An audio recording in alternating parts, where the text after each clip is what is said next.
प्रिय बंधू आणि भगिनींनो, आपला तारणारा प्रभू येशू ख्रिस्त याच्या गौरवी नावात आपणा सर्वांचे उपासना कार्यक्रमात हार्दिक स्वागत. प्रियांनो, या दिवसात आपण प्रेषितांची कृत्ये या पुस्तकाचा अभ्यास करीत आहोत. यामध्ये आपण पाहत होतो की येशू ख्रिस्ताच्या स्वर्गरोहणानंतर कशा प्रकारे पहिल्या मंडळीचा उदय झाला, कशा प्रकारे प्रेषितांनी पवित्र आत्म्याच्या प्रेरणेने आणि साह्याने सेवा कार्य केले. प्रेषितांमध्ये पौलाची निवड कशी झाली आणि पौलाने कशा रीतीने परराष्ट्रीयात सेवा कार्य केले. त्याने सुवार्ता प्रसाराच्या 3 फेऱ्या कशा केल्या आणि येरुशलेम येथे आल्यानंतर त्याला कसे बंदिवासात टाकले गेले. आजच्या अध्ययनाद्वारे आपण या पुस्तकाच्या अभ्यासाचा शेवट करणार आहोत.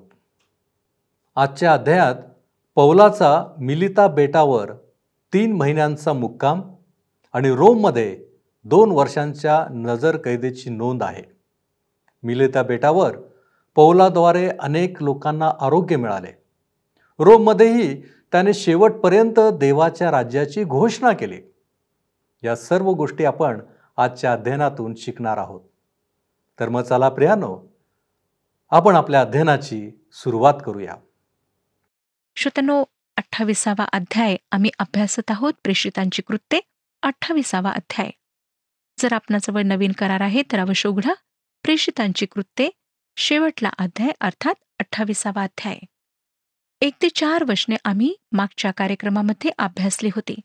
आम्ही पाहिलं होतं श्रोत्यांनो की त्या भयंकर तुफानी वादळातून पॉल आणि त्याच्यासोबतचे इतर लोक सुरक्षित एका बेटावर येतात आणि त्या बेटाचे नाव मिलिता आहे. आणि परमेश्वर त्या भयंकर संकटातून ह्यांची सुटका करतो आणि पौलाचा उपयोग एक जिवंत साक्ष त्यांना सांगण्याकरिता तो करून घेतो.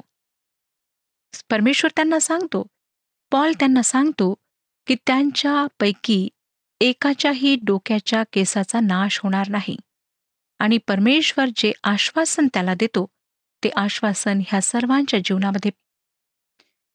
दुसऱ्या वचनात आम्ही पाहिलं होतं की त्या बेटावर जे बर्बर लोक होते त्यांनी त्यांच्यावर उपकार केलेत आणि पाऊस व गारठा ह्यापासून त्यांचे रक्षण व्हावे म्हणून त्यांनी शेकोटी पेटवली.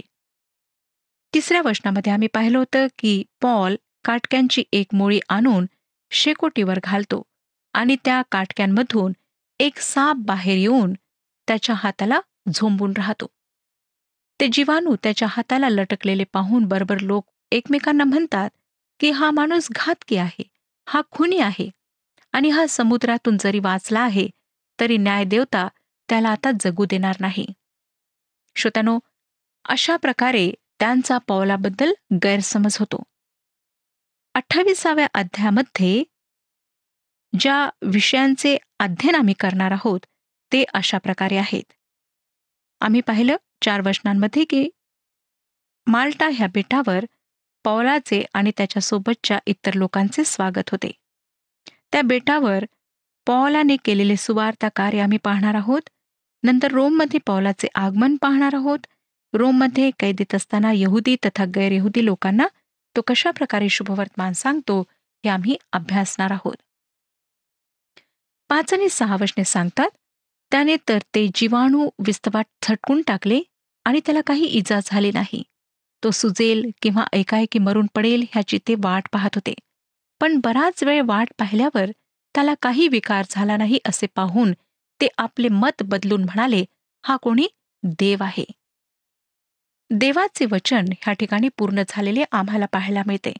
मार्क शुभवर्तमान 16वा अध्याय 18वं वचन आम्हाला सांगतं. मार्क शुभवर्तमान 16वा अध्याय 18वे वचन, सर्प उचलतील व कोणताही प्राणघातक पदार्थ प्याले तरी तो त्यांना मुळीच बाधणार नाही. त्यांनी दुखणाइतांवर हात ठेवले म्हणजे ते बरे होतील. पौलाच्या जीवनात हे वचन पूर्ण झालेले आम्हाला पाहायला मिळते. त्याच्यावर सर्पदंशाचा काहीच परिणाम झालेला नाही. ज्या वेळेस काही लोक मुद्दाम साप उचलण्याचा प्रयत्न करतात आणि असे भासवितात की त्यांच्या जीवनात देवाचे वचन पूर्ण झाले आहे, तर ते देवाच्या कल्पनेपासून फारच दूर असतात. जेव्हा या लोकांनी पाहिले की त्या जीवाणूपासून पौलाला काही इजा झालेली नाही, तेव्हा त्यांची खात्री झाली की हा कोणी अपराधी नाही, परंतु त्यांना वाटले की तो देव आहे. ह्यावेळेस सुद्धा श्रोत्यांनो, त्यांनी न्याय करण्यामध्ये चूक केली आहे, कारण त्यांनी पौलासंबंधी असे म्हटले की हा कोणी देव आहे. परंतु ह्या लोकांमुळे पौलाचा मिलिता बेटावर महत्वाचा संबंध स्थापित झाला. 28 अध्याय 7 आणि 8 वचने पुढे सांगतात, इकडे त्या बेटावरील पुबल्य नावाच्या मुख्य अधिकाऱ्याच्या जमिनी आसपास होत्या. त्याने आमचे आगत स्वागत करून 3 दिवस आदराने आमचा पाहुणचार केला. तेव्हा असे झाले की पुबल्याचा बाप तापाने व आवरक्ताने आजारी पडला होता. त्याच्याकडे आत जाऊन पौलाने प्रार्थना केली व त्याच्यावर हात ठेवून त्याला बरे केले. प्रेषित म्हणून मिळालेल्या दानांचा आता पौल उपयोग करून घेत होता. त्याने आतमध्ये जाऊन प्रार्थना केली. खरे तर ही प्रार्थना त्या आजारी माणसाबद्दल केलेली नव्हती, तर ती प्रार्थना पौलाने स्वतःकरिता केलेली होती, कारण त्याची अशी इच्छा होती की देवाने आपली इच्छा दृढ करावी. पौलाकडून त्या आजारी माणसाला आरोग्य प्राप्त होईल का, हेच माहिती करून घेण्याकरिता त्याने प्रार्थना केली होती. आता 9 आणि 10 वचने बघा काय सांगतात. 9 आणि 10 वचन, हे झाल्यावर त्या बेटामध्ये ज्या दुसऱ्या लोकांना रोग होते तेही त्याच्याकडे येऊन बरे होऊन जात. तेव्हा त्यांनी आमचा नाना प्रकारे सन्मान केला आणि आम्ही हाकारून निघालो तेव्हा आमच्या गरजेचे पदार्थ त्यांनी जहाजावर भरले. पौलाने मिलितामध्ये शुभवर्तमानाची घोषणा केली किंवा नाही हा प्रश्न उद्भवतो. काही अभ्यासक असे आहेत जे मानतात की ही एक अशी जागा होती ज्या ठिकाणी पौलाने शुभवर्तमान प्रसार केला नाही.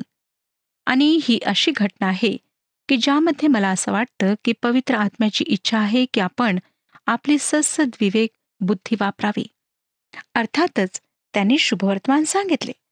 आता आपण ह्या पुस्तकाच्या शेवटच्या प्रकरणातील शेवटच्या भागाकडे आलो आहोत आणि त्या घटनांचा संबंध आम्हास अगदी थोडक्यात परंतु उघड रीतीने पाहावयास मिळतो.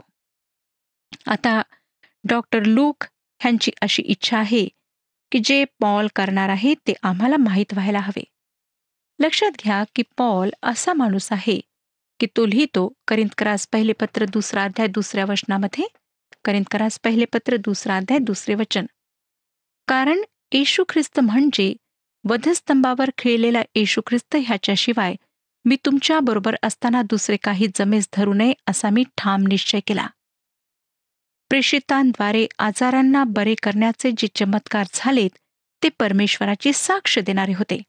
जे वचन ते सांगत ते त्याचे वचन होते, त्याचे शुभवर्तमान होते. हे समजून घेणे श्रोत्यांनो आमच्याकरिता फार महत्वाचे आहे की पौलाने शुभवर्तमान सांगितले आणि त्याच्या परिणामस्वरूप लोकांना आरोग्य प्राप्त झाले. जो संदेश तो देत होता त्याच्या सत्यतेचा हा पुरावा होता. ह्यावरून आपल्या लक्षात येईल की जे पौलाने आपल्या धर्मसेवा कार्यातील प्रवासात शुभवर्तमान गाजले त्यासाठी तो वेगवेगळ्या प्रांतात गेला आणि त्याने शुभवर्तमानाची घोषणा केली. त्याच पद्धतीचे कार्य त्याने ह्या ठिकाणी केलेले आपल्याला पाहायला मिळते. 11 वचन बघा, 28 अध्याय 11 वचन, ह्याप्रमाणे 3 महिन्यानंतर अलेक्झांद्रियाचे दयस्कुरे ह्या निशाणीचे एक तारू हिवाळा घालविण्याकरिता त्या बेटाजवळ राहिले होते. त्यात बसून आम्ही निघालो. जरी पॉल मिलेता येथे राहिला तो त्या ठिकाणी सुमारे 3 महिने होता. त्यामुळे हे स्पष्ट आहे की जी थोडी वचने ह्या ठिकाणी आम्ही वाचतो ती त्याच्या त्या बेटावरील कार्याचा पूर्ण आढावा आम्हाला देत नाहीत. त्यामुळे आपण असे निश्चित समजूया की मला वाटतं पौलाने त्या ठिकाणी शुभवर्तमान सांगितले. कॅस्टर अँड पॉलुक्स अशा प्रकारची चिन्हे असलेले जहाज ही खरे म्हणजे रोमन लोकांच्या देवतांची नावे होती आणि ही नावे त्या जहाजावर लिहिलेली होती. 12 आणि 13 वचने पुढे आम्हाला सांगतात. 28 अध्याय 12 आणि 13 वचने,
मग सुराकुस येथे वरवा करून आम्ही 3 दिवस राहिलो. तेथून वळसा घेऊन आम्ही रेगियोनास आलो आणि 1 दिवसानंतर दक्षिणेचा वारा सुटल्यावर दुसऱ्या दिवशी आम्ही पुत्युलास पोहोचलो. वादळ शांत झाले होते. उत्तरेकडचा वारा थांबला होता, परंतु आता दक्षिणेकडचा वारा सुरू झाला होता. 14 आणि 15 वचने. तेथे आम्हास बंधुजन भेटले. त्यांनी आपल्या येथे 7 दिवस राहावयाची आम्हाला विनंती केली. अशा रीतीने आम्ही रोम शहरास आलो. तेथले बंधुजन आम्हाविषयी ऐकून अप्पियाची पेठ व 3 उतार शाळा येथपर्यंत आम्हा सामोरे आले. त्यांना पाहून पौलाने देवाची उपकार स्तुती करून धैर्य धरले. पौल आता अप्पियाची पेठ ह्या मार्गाने प्रवास करीत आहे.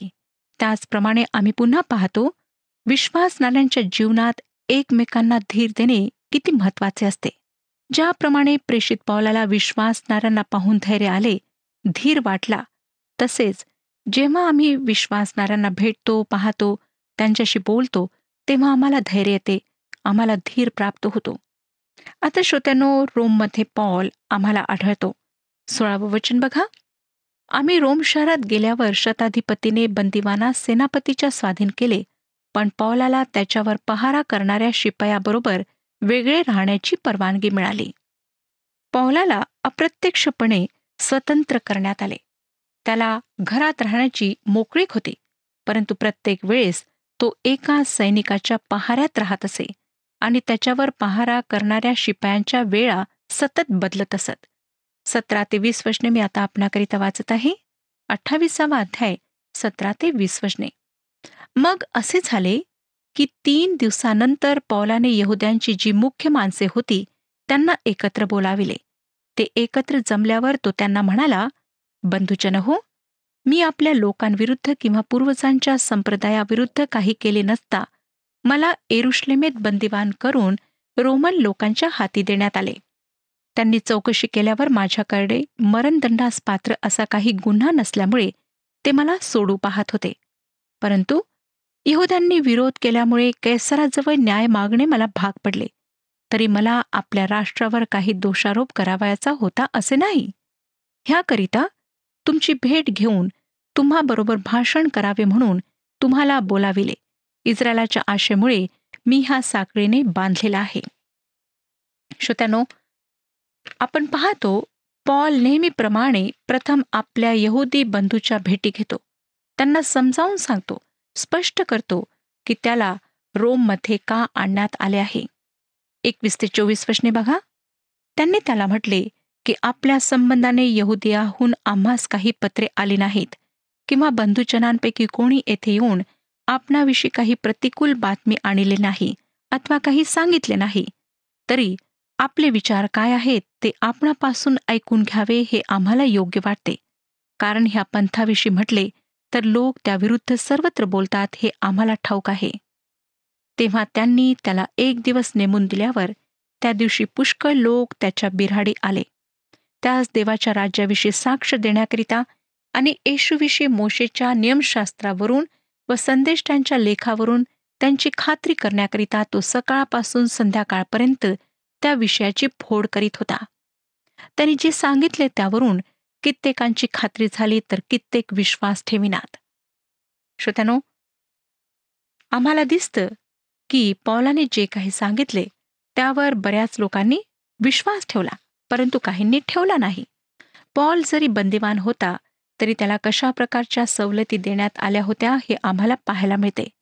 अप्रत्यक्षपणे त्याच्या घरी मोठा जमाव आला असता, परंतु रोमन सैनिक सतत त्याच्यावर पहारा ठेवत त्यामुळे जास्त लोकांना त्याच्या घरी येता येत नव्हते. पुन्हा आपण पाहतो की प्रेषित पौल आपले समर्थन ही जुन्या करारातील नियमशास्त्राद्वारे करीत आहे. ह्यामागे त्याचा उद्देश असा आहे की यहुदी लोकांचे मत परिवर्तन व्हावे आणि त्यांनी येशूचा स्वीकार करावा. परंतु नेहमीप्रमाणे त्यांच्यात फूट पडली. काहींनी त्याच्या बोलण्यावर विश्वास ठेवला तर काहींनी ठेवला नाही. 25 ते 31 वचने आता मी आपणाकरिता वाचत आहे. प्रेषितांची कृत्ये 28वा अध्याय 25 ते 31 वचने. त्यांचे आपसात एकमत न झाल्यामुळे ते उठून जाऊ लागले. तेव्हा पौलाने त्यास एक वचन सांगितले. पवित्र आत्मा यशया संदेष्टांच्याद्वारे तुमच्या पूर्वजांबरोबर बोलला ते ठीक बोलला ते असे की ह्या लोकांकडे जाऊन सांग की तुम्ही ऐकाल तर खरे, परंतु तुम्हाला समजणार नाही, व पाहाल तर खरे, परंतु तुम्हाला दिसणार नाही. कारण ह्या लोकांचे अंतकरण जड झाले आहे. ते कानांनी मंद ऐकतात आणि त्यांनी आपले डोळे मिटून घेतले आहेत, यासाठी की त्यांनी डोळ्यांनी पाहू नये, कानांनी ऐकू नये, मनाने समजू नये, त्यांनी वळू नये आणि मी त्यांना बरे करू नये. म्हणून तुम्हास ठाऊक असो की हे देवाने सिद्ध केलेले तारण परराष्ट्रीयांकडे पाठविले आहे आणि ते श्रवण करतील. तो असे बोलल्यावर यहुदी आपसात बराच वादविवाद करीत निघून गेले. तो आपल्या भाड्याच्या घरात पुरी 2 वर्षे राहिला आणि जे त्याच्याकडे येत असत त्या सर्वांचे तो स्वागत करीत असे. कोणापासून अडथळा न होता तो पूर्ण धैर्याने देवाच्या राज्याची घोषणा करीत असे आणि प्रभू येशू ख्रिस्ताविषयीच्या गोष्टी शिकवित असे. श्रोत्यानो, ह्या ठिकाणी आम्हाला दिसतं की पौल हिंमत हारला नाही. तो शुभवर्तमान सांगण्याचे कार्य करीत राहिला. अनेक लोकांनी शुभवर्तमान ऐकले, अनेकांनी विश्वास ठेवला, अनेकांनी ठेवला नाही. परंतु पौलाने आपले कार्य सतत चालू ठेवले. प्रेषितांची कृत्ये हे पुस्तक शुभवर्तमानाच्या चळवळीची सुरुवात आहे. तसेच शुभवर्तमानाला पृथ्वीच्या शेवटापर्यंत नेण्यासंबंधने हे आम्हाला सांगते. हे शुभवर्तमानाच्या यात्रेचे विवरण प्रस्तुत करते. स्मरण करा श्रोत्यानो की एदेन बागेत मानवाने देवावर संशय प्रगट केला आणि परमेश्वराच्या संगतीपासून मानव दूर केला. त्याने परमेश्वराच्या आज्ञेचा भंग केला आणि ह्यासाठी पुन्हा देवाकडे जाण्याचा मार्ग हा विश्वासाचा मार्ग आहे. तो म्हणजे आज्ञापालन करणारा आहे. परमेश्वरावरील विश्वास. पौलाने रोमकरासपत्र 1 अध्याय 5 वचनामध्ये सांगितले. रोमकरासपत्र 1 अध्याय 5 वचन.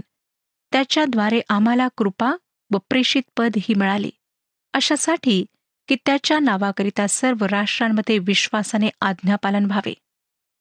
परंतु त्या दिवसात आम्ही पाहिले की काही जणांनी शुभवर्तमानावर विश्वास ठेवला, परंतु काही जणांनी शुभवर्तमानावर विश्वास ठेवला नाही.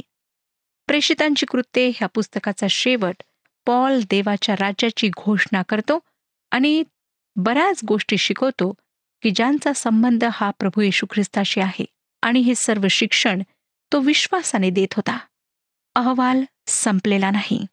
पवित्र आत्मा आजही कार्य करीत आहे. पवित्र आत्म्याचे कार्य अद्याप संपलेले नाही. प्रेषितांची कृत्ये ह्याचा शेवट येशूच्या आनंदाने होणाऱ्या दुसऱ्या आगमनाच्या आनंदायी संदर्भात आहे. लक्षात घ्या श्रोत्यानो की प्रभू येशू ख्रिस्त स्वतः येणार आहे. मंडळांचे काम अद्याप पूर्ण झालेले नाही. ते सतत चालू राहणारे काम आहे आणि त्या अहवालात तुम्ही आणि मी पवित्र आत्म्याच्या सामर्थ्याने काय कार्य केलेले आहे ह्याची नोंद होणार आहे. आम्हाला दिसतं 31व्या वचनात, कोणापासून अडथळा न होता तो पूर्ण धैर्याने देवाच्या राज्याची घोषणा करीत असे आणि प्रभू येशू ख्रिस्ताविषयीच्या गोष्टी शिकवित असे. आज मंडळांसाठी परमेश्वराकडून हाच उपदेश आहे की मोठ्या धैर्याने तुम्ही देवाच्या राज्याची घोषणा करा. त्याचे शुभवर्तमान सगळीकडे गाजवा. कारण मत्तेकृ शुभवर्तमान 28 अध्याय 19 आणि 20 वचनांमध्ये प्रभू येशू ख्रिस्ताने आपल्या शिष्यांना सांगितले. मत्तेकृ शुभवर्तमान 28 अध्याय 19 आणि 20 वचने. तेव्हा तुम्ही जाऊन सर्व राष्ट्रातील लोकांस शिष्य करा. त्यास पित्याच्या, पुत्राच्या व पवित्र आत्म्याच्या नावाने बप्तिस्मा द्या. जे काही मी तुम्हाला आज्ञापिले ते सर्व त्यास पाळावयास शिकवा. आणि पहा, युगाच्या समाप्तीपर्यंत मी सर्व दिवस तुमच्याबरोबर आहे. आज ज्या आम्ही येशू ख्रिस्तावर तारणारा म्हणून विश्वास ठेवलेला आहे, त्या आम्हा सर्वांचे कर्तव्य आहे की आम्ही सर्व राष्ट्रातील लोकांना शिष्य करावे, त्यांना शुभवर्तमान सांगावे आणि त्यांना पित्याच्या, पुत्राच्या आणि पवित्र आत्म्याच्या नावाने बप्तिस्मा द्यावे. श्रोत्यानो, जे काही आम्हाला प्रभू येशू ख्रिस्ताने शिकवले, आज्ञापिले, ते त्यांना शिकवायचे आहे, त्यांना सांगायचे आहे आणि हे कार्य आम्हाला सतत करायचे आहे. कुठलाही अडथळा त्याकडे लक्ष न देता, त्याला न जुमानता आम्हाला पुढे वाटचाल करायची आहे. आज जेव्हा आमच्या मार्गामध्ये अडथळे येतात, संकटे येतात आणि जेव्हा लोक नाना प्रकारे आमची निंदा करतात, आमचा छळ करतात, तेव्हा आम्ही निराश होऊन सेवा कार्य सोडून देतो. आम्ही शुभवर्तमान गाजवणे सोडून देतो. परंतु माझ्या प्रिय श्रोत्यांनो, आम्हाला हे कार्य करीत राहायचे आहे. कारण शुभवर्तमान प्रसाराचे कार्य संपलेले नाही. हे सतत राहणारे कार्य आहे. जोपर्यंत प्रभू येशू ख्रिस्त त्याच्या लोकांना घेण्याकरिता वापस येत नाही, तोपर्यंत हे कार्य चालू राहणार आहे आणि ह्याचा अहवाल, त्याची नोंद होणार आहे आणि स्वर्गामध्ये ह्याचे प्रतिफळ आम्हातील प्रत्येकाला मिळणार आहे. म्हणून निराश होऊ नका. शुभवर्तमान प्रसाराचे कार्य करीत राहा आणि अनेक लोकांना नाश होण्यापासून वाचवा. प्रभू येशू ख्रिस्ताने ही आज्ञा आम्हाला दिलेली आहे आणि आज आमचे हे प्रथम कर्तव्य आहे की अशा सर्व लोकांना आम्ही ख्रिस्ताच्या प्रेमाविषयी सांगावे, देवाच्या प्रीतीविषयी सांगावे आणि त्यांना ख्रिस्ताकडे वळवावे. परमेश्वर ह्या विषयात आपले मार्गदर्शन करो आणि आपणाला आशीर्वाद देव. हा कार्यक्रम आपणास आवडला काय? आता आम्हाला एक मिस कॉल करा आणि आपण पुढील विजेता होऊ शकता.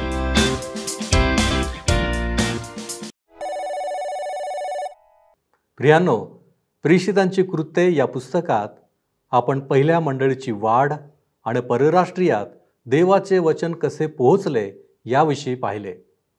या पुस्तकातील देवाचे सेवक पेत्र आणि पौल या व्यक्तिमत्वांविषयी आपण पाहिले आणि अध्ययनही केले. या सर्व गोष्टींबरोबर पवित्र आत्म्याचा परिचय आणि विश्वासणाऱ्यांच्या जीवनातील त्याचे स्थान नक्कीच आम्हाला अंतर्मुख करणारे ठरले आहे. प्रियांनो, देवाचे आपण आभार मानूया, कारण पवित्र बायबलमधील आणखी एका पुस्तकाचे अध्ययन आपण संपविले आहे. उद्यापासून आपण पहिले शमूएल या जुन्या करारातील पुस्तकाचे अध्ययन सुरू करणार आहोत. माझी खात्री आहे की या नवीन पुस्तकाच्या अध्ययनाला उपस्थित राहणे आपणाला नक्कीच आवडेल. आपण स्वतः हा कार्यक्रम पहा आणि इतरांनाही याबद्दल सांगा. आपण प्रार्थना करू. प्रभूजी, आम्ही तुझ्या नावाला धन्यवाद देतो. तुझ्या नावाची आम्ही स्तुती करतो. बापा, यावेळेस आम्हाला तुझ्या चरणापाशी येण्याची संधी दिलीस.